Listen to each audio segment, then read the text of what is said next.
The massive space station called Nexus Prime floated in the darkness between three suns. It was bigger than most cities on Earth, with metal corridors that stretched for miles in every direction. Today was an important day. Representatives from 43 different alien species were coming together for the quarterly meeting of the Galactic Council. Ships of every shape and size docked at the station's many ports. Some looked like crystal flowers that sparkled in the starlight. Others were dark metal spheres covered in spikes. A few ships seemed to be made of living coral that pulsed with strange colors. Each vessel brought delegates from worlds that humans could barely imagine. The security checkpoint at the main entrance buzzed with activity. Alien beings of all kinds walked through the scanners, but none of them were empty-handed. This was tradition. Every species brought their ceremonial weapons and protective gear to show respect and readiness. The tall, blue-skinned Zephyrians carried plasma staffs that hummed with energy. Their leader, Ambassador Vextai, wore robes that shimmered like water and held his staff with practiced ease. He had been coming to these meetings for over 30 years. Behind him came the Korthan warriors. They were short but incredibly strong, with thick gray skin that looked like stone. Each one wore ceremonial battle armor that had been passed down through generations. Their weapons were ancient swords that could cut through steel like paper. Captain Mordak led them, his armor decorated with symbols of every battle his clan had won. The crystalline Vex delegates looked like living gemstones as they walked through the checkpoint. They made musical sounds as they moved, their bodies ringing like bells. Each one carried a sonic disruptor, a weapon that could shatter rock with sound waves. Their representative, Harmony of Stars, sparkled in the station's artificial light. Every species had their own traditions. The insect-like hive brought weapons that looked like oversized claws.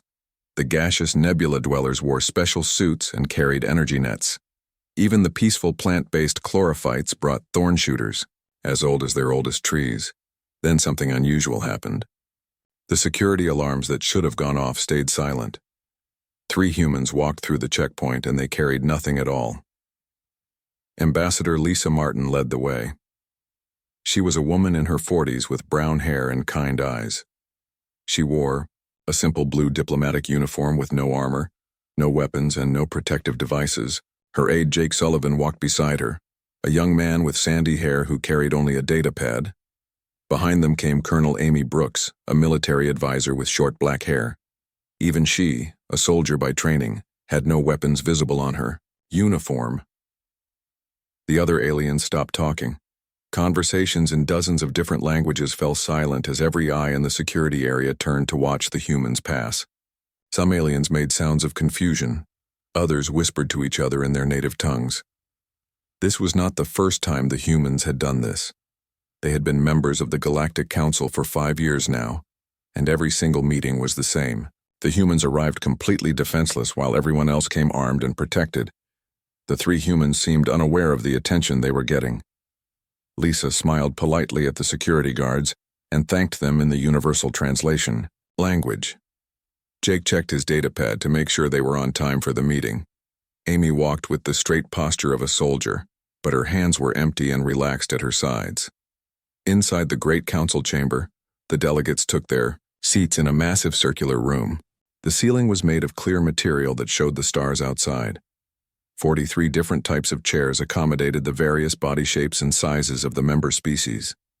Some delegates sat on cushions, others hung from the ceiling, and a few floated in special tanks filled with liquid. The Hive Queen Zacht was new to the council. Her species had only joined 2 meetings ago. She was large, about the size of a horse, with 6 legs and compound eyes that saw in all directions. Like all insects, she believed in being prepared for danger. The sight of the defenseless humans bothered her greatly. As the meeting began, Zacht could not focus on the discussions about trade routes and diplomatic agreements. She kept looking at the 3 humans sitting calmly in their section. How could they be so relaxed? Did they not understand that the council chamber had seen violence before? Did they not know that some species still held grudges against others? Finally, Zacht could not stay quiet anymore. During a break in the formal discussions, she stood up on her 6 legs and spoke in the clicking, buzzing language of her people. The translation system immediately converted her words so everyone could understand.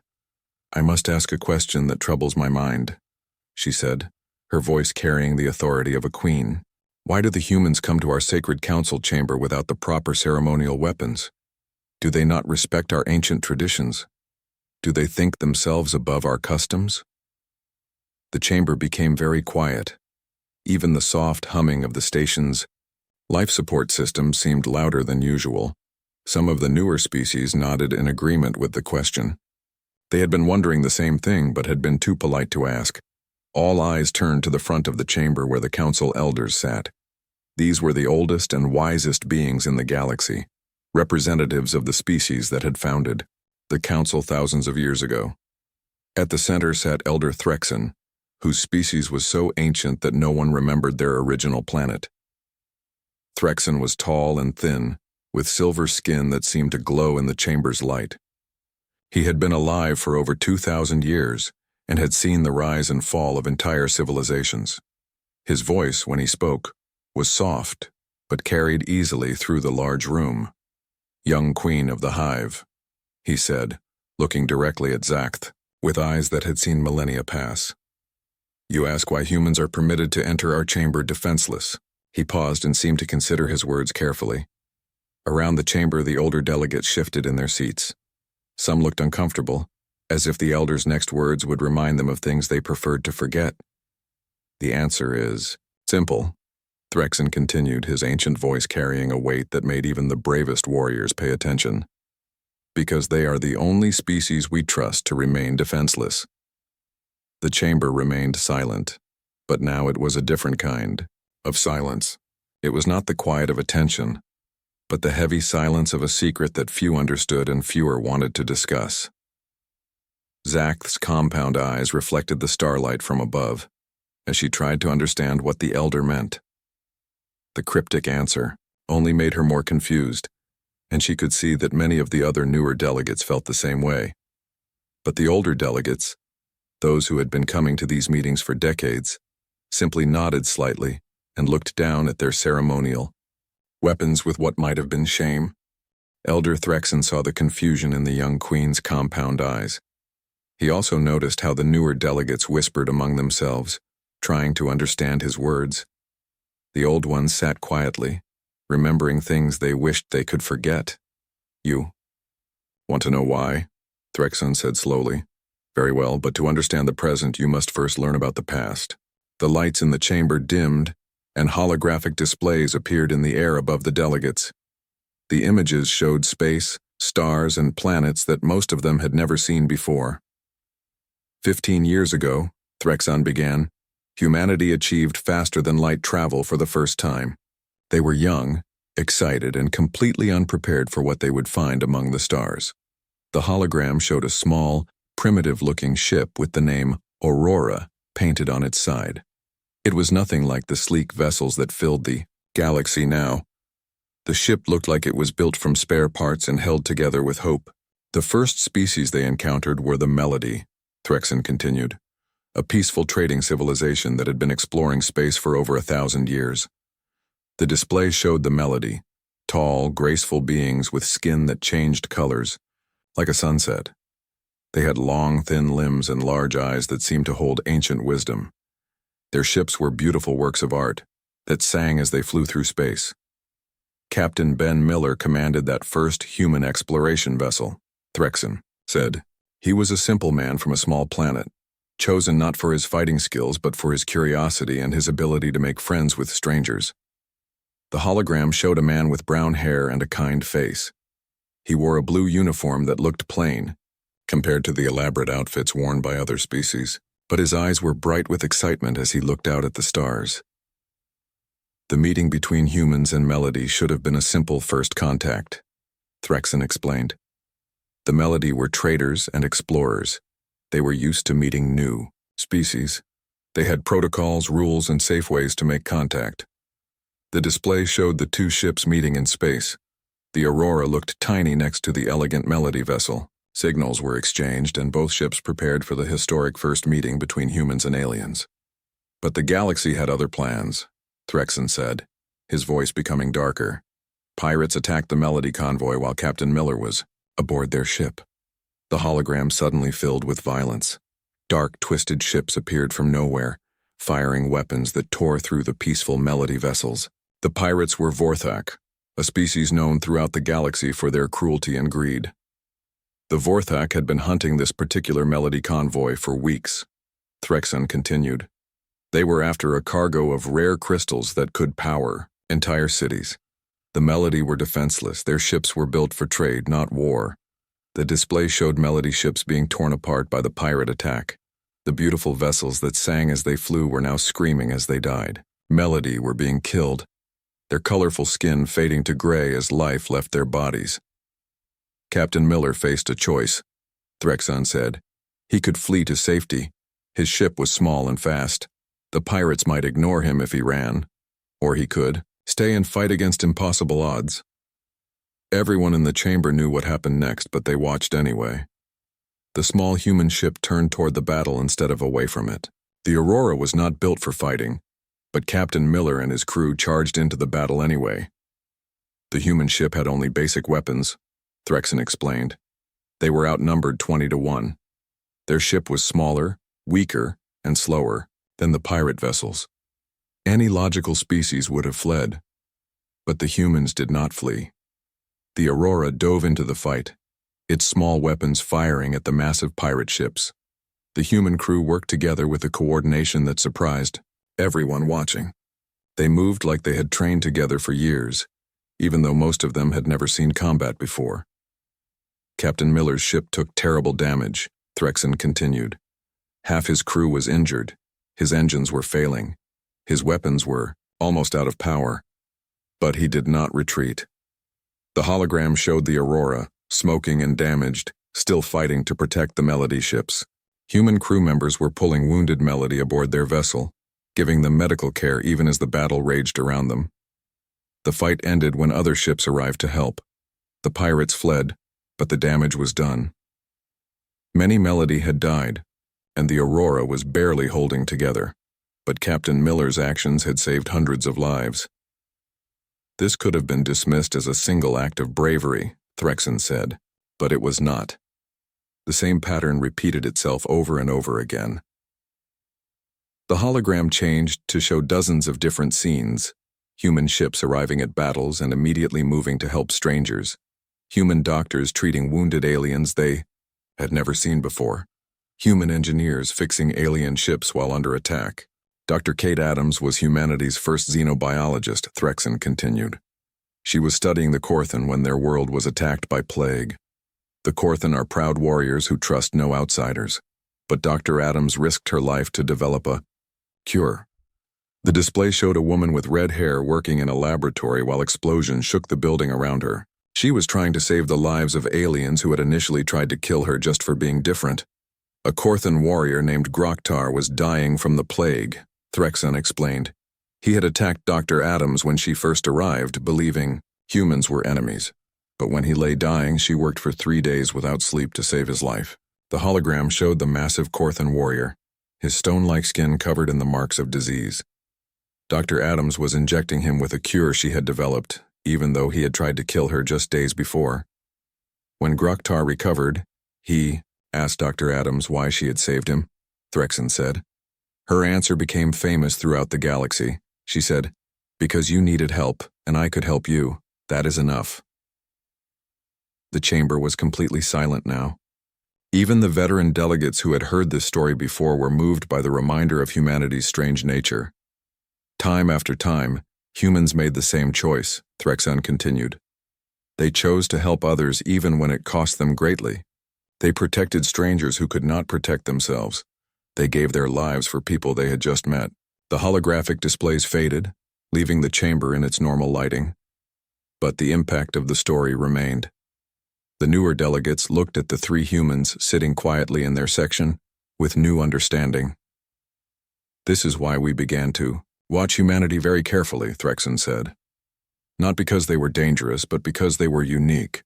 In all our thousands of years of galactic history, we had never encountered a species that consistently chose to protect others before. Protecting themselves. Queen Zakh's compound eyes were focused entirely on the Elder now.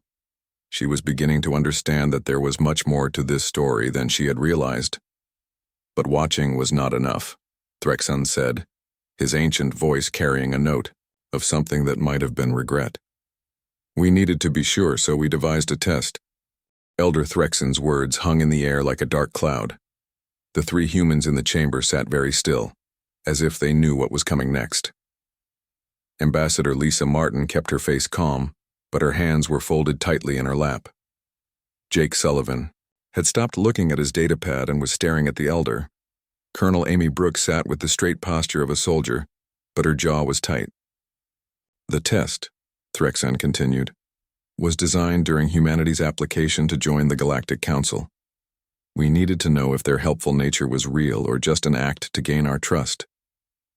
The lights dimmed again, and new holographic images appeared. This time they showed the council chambers 5 years ago, but they looked different. The walls were damaged, and smoke filled the air. Emergency lights flashed red, and the sound of alarms echoed through the display. We created a crisis, Threxon said slowly. Using our most advanced holographic technology, we made the humans believe that hostile forces had attacked this very station. Queen Zaxth leaned forward on her 6 legs. Other delegates shifted in their seats, uncomfortable with what they were hearing. Creating a fake emergency to test someone seemed cruel, but they all knew the Council had done much worse things in the name of galactic security. The scenario was carefully planned, Threxon explained.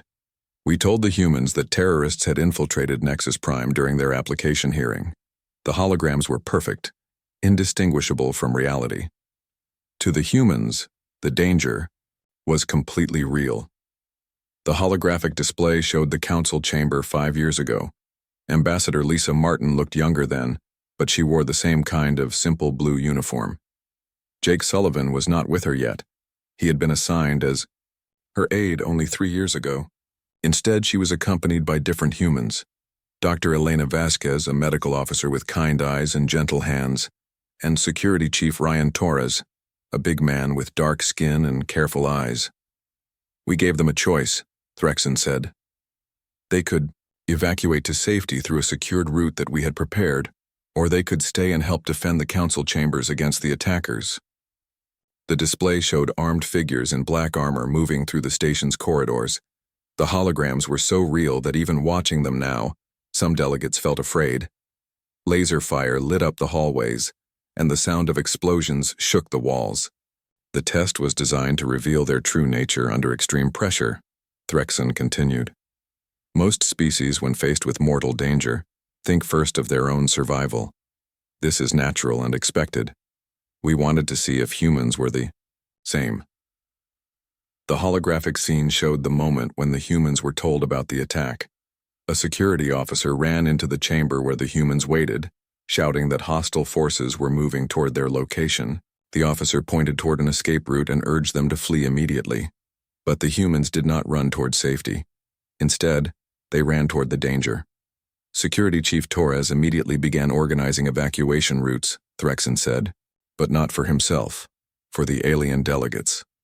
He studied the station maps and worked out the safest paths for each species, considering their different physical needs. The display showed Torres talking quickly into his communication device, coordinating with station security. He was calm and focused, like a man who had trained for this moment his entire life. But instead of planning his own escape, he was planning how to save others. Dr. Vasquez heard reports of wounded delegates in other parts of the station, Threxon continued. She immediately gathered medical supplies and ran toward the sounds of battle, even though she had no combat training or protective equipment. The hologram showed the small woman running through corridors filled with smoke and emergency lights. She carried a medical kit and moved toward the sounds of fighting, not away from them. When she reached the wounded, holographic aliens bleeding from fake injuries, she began treating them immediately. Ambassador Martin refused to leave the council chambers, Threxon said. She insisted on coordinating the defense and would not evacuate until every single council member was accounted for. The display showed Lisa Martin 5 years younger, standing in the damaged council chamber with debris falling around her. She held a list of all the delegates and was checking each name, making sure everyone was safe before she would consider her own evacuation. But the most surprising reactions came from humans who were not even part of the diplomatic mission. Threxon said, "Ordinary civilians who happened to be on the station during the test." The holographic scene changed to show different parts of Nexus Prime.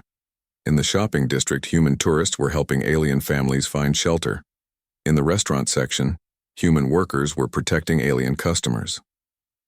Pete Johnson owned a small restaurant in the station's commercial sector, Threxon explained. When the attack began, he gathered all the alien children he could find and barricaded them in his kitchen. He stood guard at the door with nothing but a cooking knife, ready to defend children who were not even his own species. The display showed a middle-aged man with graying hair and kind eyes. He stood in front of a kitchen door holding a simple knife. Behind him, alien children of different species huddled together, scared but safe. Pete's hands were shaking, but his face was determined. Nancy Williams was a tourist visiting the station with her family, Threxon continued. When she saw a Zephyrian diplomat injured by falling debris, she used her own body to shield him from further harm. The hologram showed a woman with brown hair throwing herself over a blue-skinned alien as pieces of the ceiling crashed down around them. She was much smaller than the Zephyrian, but she covered as much of his body as she could with her own. The test revealed something we had never seen before in galactic history, Threxon said, his ancient voice filled with something that might have been wonder. An entire species that instinctively protected others before themselves, regardless of personal cost or benefit. The holographic displays faded, leaving the chamber in normal lighting again. But the impact of what they had seen remained. The newer delegates stared at the three humans with new understanding and, perhaps a little, fear. When the test was over and we revealed the truth, Threxon continued, the humans were not angry that we had deceived them. They were relieved that no one had actually been hurt. Dr. Vasquez asked if we needed her to check on any delegates who might have been stressed by the experience. Some of the older delegates made sounds of discomfort. They remembered that day, and how ashamed they had felt when the humans' first concern was for their well-being, even after learning they had been tricked. Ambassador Martin's only question, Threxon said, was whether we needed them to help clean up the mess from the fake attack. The elder paused and looked directly at the three humans sitting calmly in their section. They showed no anger, no resentment about having this story told in front of everyone. They simply sat quietly as if this was just another part of their job. The test results were analyzed by our best xenopsychologists, Threxon said. What they found disturbed them greatly. The humans had exhibited behavior that should have been impossible, according to everything we knew about evolutionary biology, Queen. Zacht felt a chill run through her exoskeleton. There was something in the elder's voice that suggested the real revelation was still to come. The analysis revealed the truth about humanity, Threxon said quietly. A truth that changed how we viewed not just humans but the entire concept of what a species could become. He looked around the chamber at all the assembled delegates, his ancient eyes taking in their ceremonial weapons and protective gear. The truth was more frightening than any of us had imagined, he said, and it was the reason why humanity would never again be required to carry weapons in our presence. The silence in the council chamber was so deep that even the station's air recyclers seemed loud. Elder Threxon looked at each delegate in turn, his ancient eyes reflecting the starlight from above. When he spoke again, his voice was barely above a whisper, but it carried clearly through the vast room. The analysis was conducted by our most brilliant xenopsychologist, Dr. Zektor Prime, Threxon said. He had studied the behavior patterns of over 200 species across the galaxy. What he discovered about humanity kept him awake for months. The holographic displays activated again, showing charts and graphs that most delegates could not understand. But the humans in the chamber sat very still as if they knew what was coming. Dr. Zektor's first discovery was that humans possessed every single trait of an apex predator species, Threxon continued. Their forward-facing eyes gave them perfect depth perception for hunting. Their teeth were designed for tearing meat. Their hands could grip weapons with deadly precision. The display showed human anatomy compared to other species. The similarities to known predator races were clear and frightening. Human eyes were positioned like those of the dreaded Vorthak pirates. Their jaw structure resembled that of the savage Raxtor beasts. But the physical traits were just the beginning, Threxen said. Dr. Zektor studied human behavior patterns and found something even more disturbing. Humans were persistence hunters.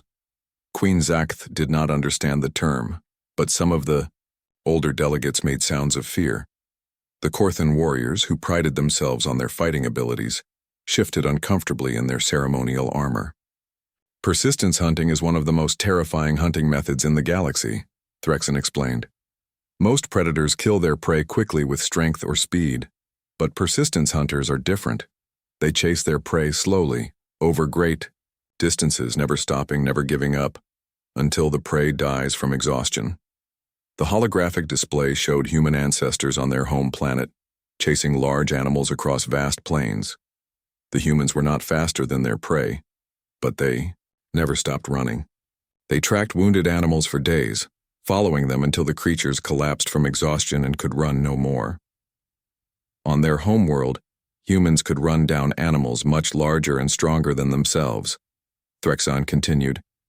They would chase them for hours, sometimes days, until the prey was too tired to fight back. Then they would kill them with simple tools. The display showed humans using basic spears and rocks to kill massive beasts that should have been able to destroy them easily. But the animals were so exhausted from being chased that they could barely stand. Dr. Zektor realized that this hunting method required something that most species lack, Threxen said. Humans could work together in perfect coordination over long periods of time. They could communicate complex plans while running at full speed. They could take turns leading the chase so that their prey never got a chance to rest. The hologram showed human hunting parties working like a single organism. They communicated with hand signals and coordinated their movements without speaking. When one hunter got tired, another took over seamlessly. But the most frightening discovery was about human endurance, Threxen said. Dr. Zektor found that humans could maintain physical activity longer than any other known species. They could run for hours without stopping. They could work for days without sleep. They could survive in conditions that would kill most other life forms. The display showed humans in different environments, freezing cold, burning heat, underwater, in the vacuum of space with only basic protection. They adapted to everything, survived everything, overcame everything. And their capacity for violence, Threxen continued, his voice growing darker, was unmatched in recorded galactic history. The holographic display showed human wars from their home planet. Battles with millions of participants, weapons that could destroy entire cities, conflicts that lasted for generations. The scale of human warfare made the proudest warrior races look like children playing games. Dr. Zektor calculated that if humans ever decided to conquer the galaxy, no force could stop them, Threxen said. They would not attack quickly like the Vorthak pirates or with honor like the Korthan warriors. They would simply keep coming, never stopping, never giving up, until every system fell to them. The chamber was filled with the sound of nervous breathing from dozens of different species. Some delegates gripped their ceremonial weapons tighter. Others looked at the three humans with new fear in their eyes. But Ambassador Lisa Martin, Jake Sullivan, and Colonel Amy Brooks sat calmly in their seats, showing no reaction to the terrifying description of their species. They did not look proud or threatening. They just looked sad. This was the species that had consistently chosen to protect others at the cost of their own lives, Threxen said. The galaxy's ultimate predators, who had somehow developed beyond their predatory nature. The elder paused and looked directly at the human delegates. Dr. Zektor's final conclusion was the most disturbing of all. He determined that humans had evolved something that no other species in galactic history had ever developed. The holographic displays showed brain scans comparing humans to other species. The human brain had structures that did not exist in any other known life form. Humans had evolved a moral conscience that overrode their survival instincts, Threxen said. They were the only known species to consistently choose what was right over what was safe. They would sacrifice themselves for strangers without thinking about it. The display showed the brain scans in more detail. Areas that controlled empathy and moral reasoning were far more developed in humans than in any other species. The parts of the brain that controlled self-preservation were actually smaller than in most other life forms. Dr. Zector called it evolutionary transcendence. Threxon continued. Humans had somehow evolved beyond their own nature. They had become something that should not exist according to natural law. The elder's ancient voice carried a note of wonder mixed with fear. A species that had all the tools to be the galaxy's greatest destroyers, but chose instead to be its greatest protectors. The chamber remained silent as the delegates processed this information. The three humans sat quietly, neither proud nor ashamed of what they had heard. They simply accepted it as truth. "This is why the Council made its decision," Threxon said. "We realized that if humans ever reverted to their predatory nature, nothing in the galaxy could stop them. But their consistent behavior over 15 years suggested this was unlikely to happen." He gestured toward the human delegates with one of his long silver arms. "We decided that humans would be allowed to remain defenseless in council chambers because they were the only species we could trust, never to abuse that privilege." Queen Zachthe finally understood. The humans were not weak or foolish. They were incredibly dangerous, but they had chosen to be harmless. They could destroy anyone in the chamber, but they would never choose to do so. "There is one more thing you must understand," Threxon said, his voice growing softer. "The decision to trust humans was not made lightly. It was made because we realized something about ourselves." The elder looked around the chamber at all the ceremonial weapons and protective gear carried by the other species. "We carry these weapons not to show respect, but because we do not trust ourselves without them. We know that any one of us might choose violence if we felt threatened." The truth hit the chamber like a physical blow. Every species present knew that they carried weapons because they might use them. They wore armor because they might need to fight. They prepared for violence because violence was always an option for them. But humans, Threxon said quietly, have proven that they will choose to protect others even when it means their own death. They are the only species in galactic history to consistently choose sacrifice over survival. The elder's final words hung in the air like a benediction. They are the only ones among us who have truly learned to be civilized. The council chamber remained quiet for several long moments after Elder Threxon finished speaking. The delegates sat in thoughtful silence, processing what they had learned about humanity. Some looked at their ceremonial weapons with new understanding. Others watched the three humans with a mixture of respect and awe. Then the lights went out. Emergency power kicked in a second later, bathing the chamber in red light. Alarms began blaring throughout Nexus Prime, their harsh sounds echoing through the metal corridors. The massive viewing dome above the chamber suddenly filled with dark shapes, ships that had not been there moments before. "This is not a drill," came a voice over the station's communication system. "All delegates remain in your seats. This station is now under the control of the Draxan Liberation Front." Ambassador Lisa Martin was the first to react. While other delegates looked around in confusion or reached for their ceremonial weapons, she was already moving toward the emergency communication panel. Her movements were calm and efficient, like someone who had trained for this exact situation. Jake Sullivan pulled up the station schematics on his datapad, his fingers moving quickly across the screen.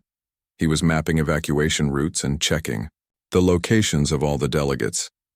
Colonel Amy Brooks stood up slowly, her eyes scanning the chamber and calculating defensive positions using only the furniture around them.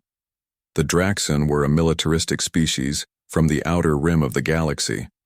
They had been angry about trade agreements and border disputes for years, but no one expected them to attack the Council directly. Their ships were sleek and black, designed for war rather than diplomacy. "Attention, Council members," came another voice, this one speaking in the harsh guttural language of the Draxan. The translation system converted the words, but the anger behind them was clear. "You have ignored our demands for too long. Today you will pay for your arrogance." Laser fire erupted in the chamber as Draxan soldiers materialized from stealth suits. Their technology was more advanced than anything the Council had seen before. The ceremonial weapons carried by the delegates were useless against modern military equipment. Plasma staffs and sonic disruptors were no match for military-grade energy weapons and armor. The Zephyrian ambassador Vex Tai tried to use his plasma staff to defend himself, but the energy beam bounced harmlessly off the Draxan soldier's armor. Captain Mordak's ancient sword could not even scratch the black metal suits that the attackers wore. Delegates dove for cover behind their chairs and podiums. The insectoid hive queen Zaxth tried to use her natural armor to protect smaller delegates, but even her thick exoskeleton could not stop the Draxan weapons. The crystalline Vex representatives shattered when the energy beams hit them, their musical voices turning into screams of pain. In the middle of this chaos, the three humans moved like they were dancing to music only they could hear. Ambassador Martin had reached the communication panel and was coordinating with station security. Her voice was calm and clear as she gave instructions for evacuating non-essential personnel. She prioritized the most vulnerable species first, those who could not move quickly or who needed special environments to survive. Jake Sullivan was guiding groups of delegates toward maintenance corridors that most people did not know existed. He had memorized the station's layout in the few seconds since the attack began, and he was using service tunnels and emergency passages to move aliens to safety. Colonel Brooks had no weapons, but she was fighting anyway. She used chairs as shields and tables as barricades. Her knowledge of tactics and strategy let her turn the chamber's furniture into defensive positions. She coordinated the efforts of delegates who still wanted to fight, even though their ceremonial weapons were useless.